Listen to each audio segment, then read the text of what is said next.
शिव महापुराण वर्णन करती है, किसी भी छठ के दिन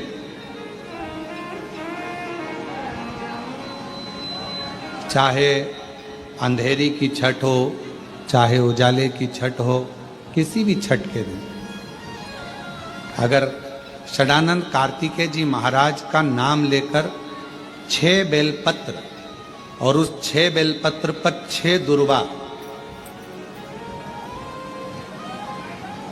6 पुष्प, 6 अक्षत के दाने रखकर षडानंद कार्तिकेय बाबा के स्मरण कर कर शिवलिंग की जो जलाधारी है, उस जलाधारी पर जहाँ अशोक सुंदरी का स्थान है, उसी के पास में कार्तिकेय जी का स्थान है। किसी भी छठ पर यदि आप बाबा को वो बेलपत्र, वो दुर्वा, वो पुष्प, वो अक्षत का दाना 6 समर्पित करते हैं, किसी भी छठ के दिन, षष्ठी के दिन स्कंद भगवान का नाम लेकर, स्कंदेश्वर बाबा का नाम लेकर, कार्तिकेय बाबा का नाम लेकर यदि समर्पित करते हैं तो जिंदगी में कितना भी कर्जा हो, वो कर्जा 3 महीने के अंदर समाप्त होता ही है। कितना भी कर्जा, साथ में आपका परिश्रम, साथ में आपकी मेहनत और आपकी दृढ़ता। क्या होता है, लोग सोचते हैं कि हमने शंकर जी को बेलपत्र समर्पित कर दी तो कर्जा चूकेगा, पर साथ में मेहनत भी करना। अगर आप मानते हैं कि पूरी पूरी कथा का, इसमें कई दुनिया के कई लोग हैं हमारी कथाओं को आधा काटते हैं, आधा भेज देते हैं। गुरुजी ने कहा कि बेलपत्र पर शहद लगाकर चढ़ाओ, पर गुरुजी ने साथ में कहा कि रात दिन एक करो, पढ़ाई पूरी करो, आधी बात काट देते, आधी बात दिखा दे, पर उसका हमको कोई फर्क नहीं पड़ता है। आग लगे बस्ती में अपन रहो, उसका हमको कोई फर्क नहीं पड़ता, क्योंकि दुनिया का काम है गलत चीजें जनमानस में देना, जिससे बदनामी हो, अपशब्द बोले जाए, ताने दिए जाए, गालियां दी जाए। ये दुनिया की रीति है। बहुत आते हैं दिन भर में, कहीं कोई दबाव देने के लिए आता है, हम तुम्हारी बदनामी करेंगे, हमको 1 करोड़ दो, हम ये छब्बा देंगे, हम वहां से आएंगे, हम ऐसा कर जाएंगे, हम वैसा कर जाएंगे। बहुत आते, दिन भर का काम है इनका, रोज का यही काम है, हमें ये करो, हमको वो करो।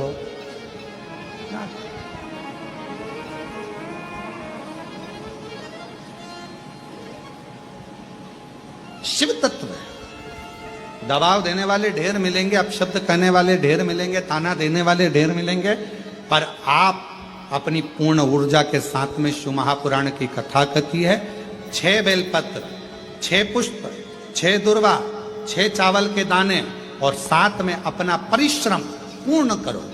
छठ के दिन स्कंद भगवान का नाम लेकर, स्कंदेश्वर का नाम लेकर भगवान शंकर के जलाधारी पर समर्पित करो, शिव जी से प्रार्थना करो और अपनी मेहनत को 4 चांद लगाओ। कर्जा चूकेगा जरूर, समाप्त जरूर। कर्जा का मतलब ये नहीं है कि आप कर्जा करे हो तो मेरे से बन नहीं रहा, मेरे प्राण छूट जाए तो अच्छा, मैं तो मर जाऊं, मैं टेंशन में हूं, मैं डिप्रेशन में हूं, बहुत परेशान हो गया, ऐसा हो गया। ना ना, दुख आता है, जब सुख आया, सुख चले गया, तो दुख आएगा तो दुख भी जाएगा, दुख भी समाप्त होगा, उसमें क्या विचार कर। ऐसा तो नहीं है कि दुख समाप्त नहीं होगा, दुख नहीं जाएगा। सुख आया है, जब हमारे अच्छे दिन अगर समाप्त हुए हैं तो दुख भी समाप्त जरूर होगा, फिर वापस सुख आएगा। थोड़ा हिम्मत, थोड़ा धैर्य, थोड़ा हृदय पर भाव एकाग्रित करो कि नहीं नहीं, मेरा शंभु, मेरा शंकर, मेरा त्रिकालदर्शी, मेरा कैलाशी, मेरा अविनाशी, मेरा शिव मेरा दुख काट।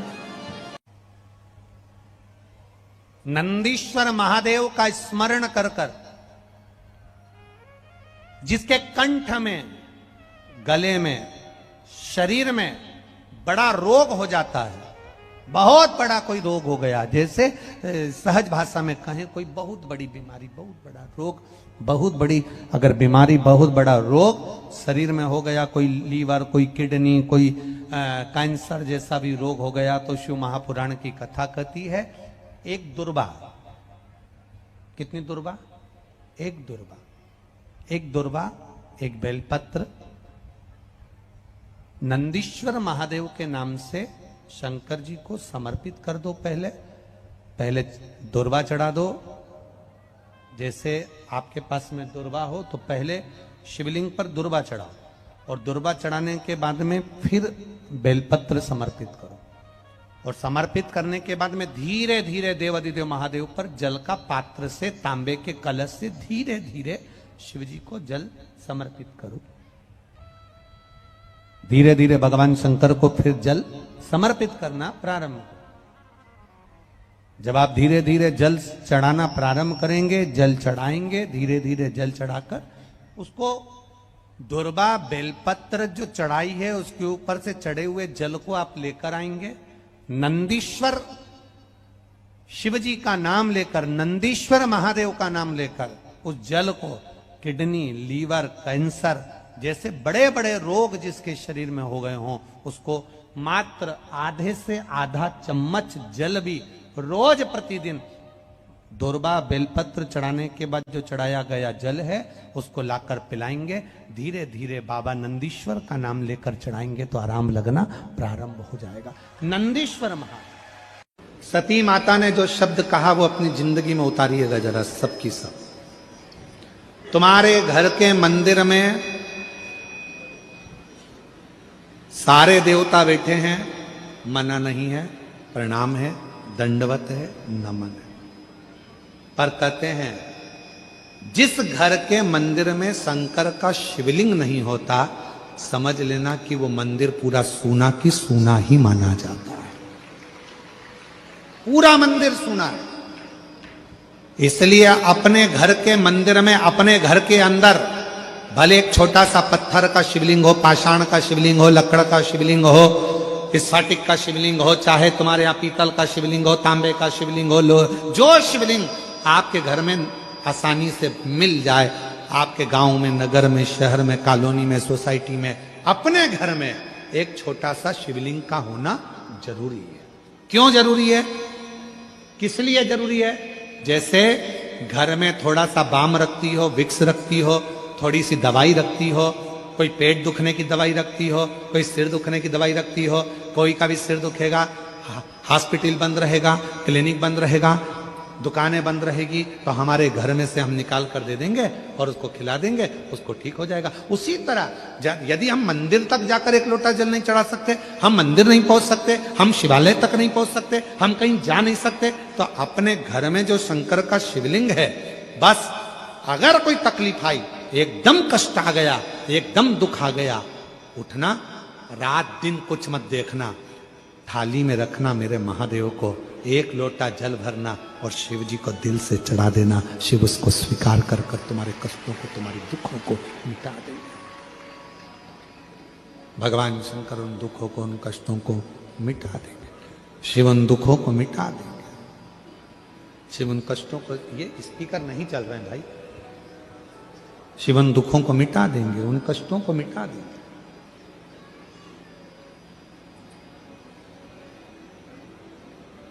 शिव के मंदिर में जाकर नहीं पहुंच पाए, रात्रि का समय है, नहीं पहुंच पाए, मंदिर के पट बंद है, नहीं पहुंच पाए, तो कम से कम शिव के करीब में जाकर भगवान शंकर को एक लोटा जल चढ़ाकर अपने घर के मंदिर में, अपने घर के शिवलिंग पर जब एक लोटा जल हम समर्पित करेंगे तो हमको ये लगेगा ना कि हमारे शिव को हमने चढ़ाया।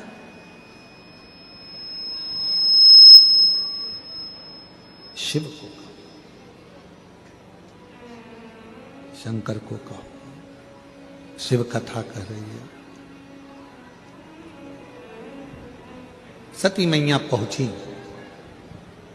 पूरा यज्ञ देखा, शिव का कोई स्थान नहीं था, भगवान शंकर का कोई स्थान नहीं। सब खा लो।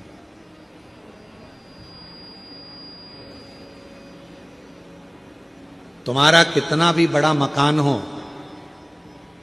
तुम्हारी कितनी बड़ी भी प्रॉपर्टी हो, उस मकान में, उस घर में अगर शंकर का शिवलिंग नहीं है तो तुम्हारा प्रॉपर्टी, तुम्हारा मकान किसी काम का नहीं। बहुत ध्यान देना इस कथा पर। शिव के मंदिर में कभी भी जाओ, तुम्हारा बेटा कोई नीट का एग्जाम दे रहा है, कोई कंपटीशन एग्जाम दे रहा है, तुम्हारी बेटी कोई परीक्षा दे रही है, तुम्हारा बच्चा, बेटा बेटी, पति पत्नी, कोई भी कोई एग्जाम में बैठने का प्रयास कर रहा है, पहले तो उससे कहो कि अपनी मेहनत 4 गुना कर, खूब पढ़, परिश्रम 4 गुना कर। और मान लो 5-6 बार दे चुका, 2-4 साल हो गए, 5 साल हो गए, तो फिर उससे कहो शंकर के मंदिर में 7 दुर्वा लेकर जाओ। कितनी दुर्वा? यहां क्या बोलते हैं झारखंड में? दुर्वा कि दूब बोलते हैं? दुर्वा। 7 दुर्वा शिव के मंदिर में लेकर, जब जल का पात्र साथ में, 7 दुर्वा को नीचे की ओर रखो, हथेली पर जल का पात्र हाथ में लेकर भगवान देवादिदेव महादेव को जल समर्पित करो। 7 दुर्वा में से 6 दुर्वा षडानंद कार्तिकेय जी को समर्पित कर दो, 1 दुर्वा भगवान शंकर के शिवलिंग पर चढ़ा दो। अपने हाथ की 3 उंगलियां शिवलिंग का स्पर्श करो और अपनी कामना कहकर, बाबा बहुत एग्जाम दे चुका हूं, बेटा बेटी ने बहुत परीक्षा दी है, हो नहीं रहा बाबा, अब आपके भरोसे है, बाबा को विनय करो, शिव जी पे चढ़ी हुई वो दुर्वा वापिस लेकर आओ। जिस बच्चा जब एग्जाम के लिए जाए, परीक्षा देने के लिए जाए, उस दिन वो दुर्वा को अपने मस्तक पर प्रणाम कर कर, नमन कर कर, षडानंद कार्तिकेय का स्मरण कर कर फिर एग्जाम के लिए जाए। पढ़ाई अच्छी करना, दिल से करना, मेहनत ज्यादा करना, और एक बार ये प्रयोग कर कर देखना, मेरा षडानंद कार्तिकेय सफलता जरूर प्रदान करे। 6 मुख से षडानंद कार्तिकेय जी का जो वर्णन हमारे शिव महापुराण में किया गया है, स्कंद पुराण में किया गया है, षडानंद कार्तिकेय जी फल शीघ्र प्रदान करते हैं, शीघ्र फल। महाराज, तारकासुर का संहार हो, षडानंद कार्तिकेय जी ने बाण छोड़ा, और षडानंद कार्तिकेय जी ने जैसे ही बाण छोड़ा, तारकासुर के शरीर को लगा, तारकासुर के प्राण छूट गए। देवताओं ने पुष्प की वृष्टि करी, रे तारकासुर तेरे हृदय में शिव बसे थे, इसलिए तूने षडानंद कार्तिकेय का दर्शन। शिव को समर्पित करें, अपने भाव की निर्मलता शिव से स्वीकारें। 7 दुर्वा, 1 लोटा जल षडानंद कार्तिकेय का स्मरण कर कर जब हम चढ़ाते हैं तो उसका फल हमको मिलता, उसका फल प्राप्त होता।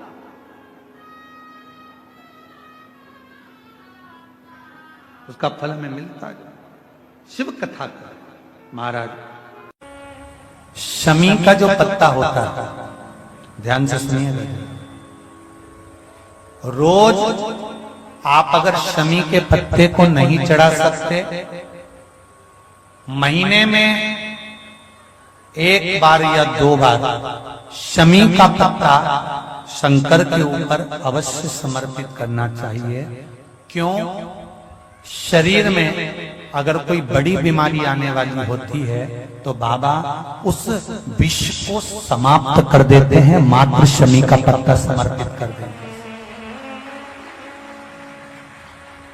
भले महीने में 2 बार चढ़ाओ, हफ्ते में 1 बार चढ़ाओ, तुम्हारा मन पड़े तो हफ्ते में 2 बार चढ़ाओ। ज्यादा बीमारी है, शमी का पत्ता एक शिवजी के शिवलिंग पर, और एक पत्ता जहां से पानी बहकर नीचे गिरता है ना, जलाधारी में से शिवजी पे जल चढ़ाया। जैसे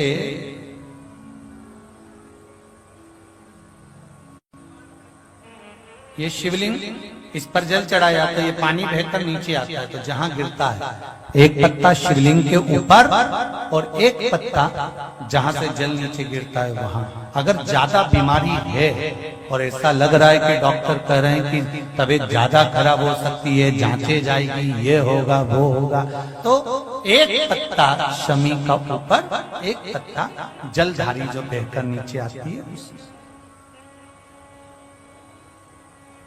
पर चढ़ाना। शमी का पत्र रोग मुक्ति के लिए जब चढ़ाया जाता है तो भगवान शंकर का अवधूतेश्वर महादेव का नाम लेकर चढ़ाया जाता है। कौन सा महादेव? जम के बोलो जरा। अवधूतेश्वर महादेव का नाम लेकर चढ़ाया जाता है।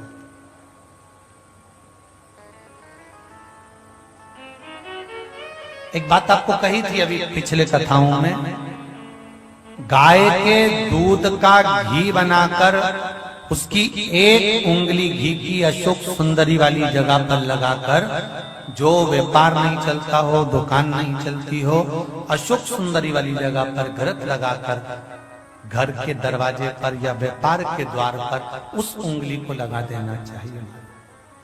घृत पर होना गाय के घी का। गौमाता थोड़ी मेहनत भी करना पड़ेगा कि स्कंद भगवान के अगर केवल स्कंद पुराण को भी कोई जीव श्रवण कर लेता है तो मृत्यु, जीते जी भी उसके लिए मार्ग प्रशस्त होकर एक बार वो भगवान का दर्शन भले वो किसी रूप में करे, पर मरने से पहले उसको ऐसा महसूस होता है कि मैं वैकुंठ का दर्शन कर कर आया हूं।